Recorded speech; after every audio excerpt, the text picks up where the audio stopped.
Hello friends, आज की हम इस वीडियो में सैमसंग के फोल्डेबल फ़ोन यानी कि इन्फिनिटी फ्लेक्स के बारे में बात करेंगे। इसके अलावा जो इस इवेंट में सैमसंग ने अपनी जो न्यू टेक्नोलॉजी इंट्रोड्यूस कराई है उसके हवाले से बात करेंगे। तो वीडियो शुरू करने से पहले मैं आपसे गुजारिश करूंगा, प्लीज़ मेरा चैनल सब्सक्राइब कर दें, इस वीडियो को लाइक कर दें।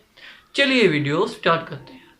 तो यहाँ पे सबसे पहले हम बात करेंगे सैमसंग गैलेक्सी एफ यानी कि फोल्डेबल फ़ोन के बारे में। अब इसका नाम तो है वो अभी कंफर्म नहीं है कि ये एक्स होगा कि एफ होगा, लेकिन ये फ़ोन फोल्डेबल फ़ोन सैमसंग ने बना लिया है।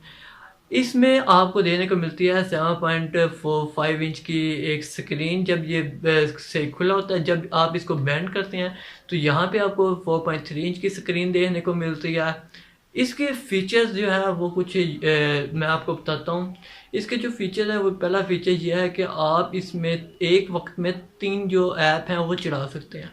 आपको पता है कि कुछ जो फ़ोन है आजकल वो एक वक्त में 2 ऐप चलाते हैं, लेकिन इसमें आप एक वक्त में 3 जो ऐप है वो चला पाएंगे। उसके बाद इसकी जो स्क्रीन है वो ग्लास एमोलेड स्क्रीन है, लेकिन वो ग्लास की नहीं बनी हुई। यहाँ पे सैमसंग ने इससे एक न्यू टेक्नोलॉजी इंट्रोड्यूस स्क्रीन के लिए कराई है जो फ्लेक्सिबल है, ताकि आप बार बार जब आप स्क्रीन को बंद करेंगे, ऑन ओपन करेंगे, बंद करेंगे, ओपन करेंगे, तो ये खराब ना हो। तो यहाँ पे सैमसंग ने क्लियर कह दिया है कि इसकी जो स्क्रीन है जो बेंड आप जितनी दफ़ा बेंड करेंगे, ऑन करेंगे, इसको कुछ नहीं होगा। उसके बाद बात करें इसकी जो स्पेक्स की हैं, जो इसमें होनी है कि इसमें कौन सा कैमरा है, क्या रैम है, कौन सा प्रोसेसर है, वो अभी सैमसंग ने नहीं बताया। लेकिन सैमसंग ने ओपनली इसको बस एक दफ़ा इसका जो इसको शो कराया है कि हमारे पास फोल्डेबल फ़ोन है जो आपको 2019 के शुरू में मिलेगा। उसके बाद जो अगली टेक्नोलॉजी जो है सैमसंग ने इंट्रोड्यूस कराई है वो है इनके इन्फिनिटी डिस्प्लेज।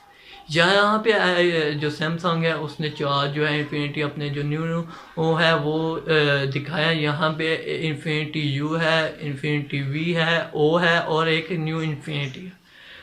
बाकी 3 में आपको जो है एक नॉच देने को मिलेगी। यू में यू टाइप की, वी में वी टाइप की, ओ में 0 टाइप की जो एक कैमरे के लिए होगी। जो न्यू इन्फिनिटी है वो एक ट्रांसपेरेंट स्क्रीन होगी, जो मुझे पूरी उम्मीद है कि आपको S10 में देखने को मिलेगी, जिसमें ये एमोलेड स्क्रीन ट्रांसपेरेंट होगी। और जब आप कैमरा वगैरह यूज़ करेंगे तो जहाँ पे आपका कैमरा लगा होगा ये वहाँ से ब्लो होगा, यानी कि वहाँ पे आपको लाइट देने को मिलेगी कि यहाँ पे हमारा कैमरा है। ये उसके बाद सैमसंग ने अपनी जो एक नया यूआई है वो इंट्रोड्यूस कराया है जिसका नाम है OneUI।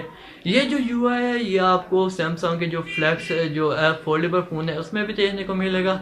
उसके बाद ये जो इसकी जो अपडेट है एंड्रॉयड 9 के साथ वो आपको S9 और नोट 9 में देखने को मिलेगी। S8 S9 के S8 और S8 जो 8 नोट है उसके बारे में नहीं बताया कि ये अपडेट उसमें आएगी कि नहीं आएगी, लेकिन S9 में ये अपडेट आएगी, क्योंकि सैमसंग ने जो न्यू इन्फिनिटी डिस्प्ले बनाए हैं जिसमें नॉच आपको देखने को मिल रही है, ये OneUI खास उनके लिए बना गया है। और इसमें आपको कुछ अच्छे फीचर, अच्छा जो इंटरफेस है वो देखने को मिलेगा, क्योंकि ये जो यूआई है ये सैमसंग ने बनाया है एप्पल के गूगल के साथ क्लैप करके। तो यहाँ पे आपको एक जो फ्रेश जो है एंड्रॉयड का वो लुक मिलेगा।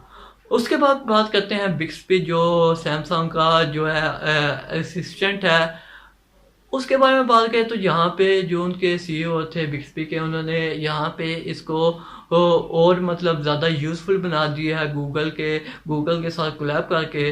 और अब ये वही काम करेगी जो गूगल असिस्टेंट करता है। ये मतलब आपको इसमें थोड़ी कम आगे फीचर देने को मिलते थे गूगल असिस्टेंट के कंपैरिजन में, लेकिन आपको इसमें अब ज़्यादा फीचर देने को मिलेंगे। अब जो बिक्सबी है वो मोर यूज़फुल हो गया है, और क्योंकि अब गूगल ने इसके साथ कोलैब करके ये बिक्सबी को और जो है वो यूज़फुल बनाया, तो यहाँ पे आपको बहुत अच्छे जो हैं जो फीचर हैं वो देखने को मिलेंगे। तो ये चीज़ जो टेक्नोलॉजी सैमसंग ने अपने जो इस इवेंट में जो है वो दिखाई है। तो उम्मीद है कि आपको ये वीडियो पसंद आई होगी। प्लीज़ मेरे चैनल सब्सक्राइब कर दें, इस वीडियो को लाइक कर दें।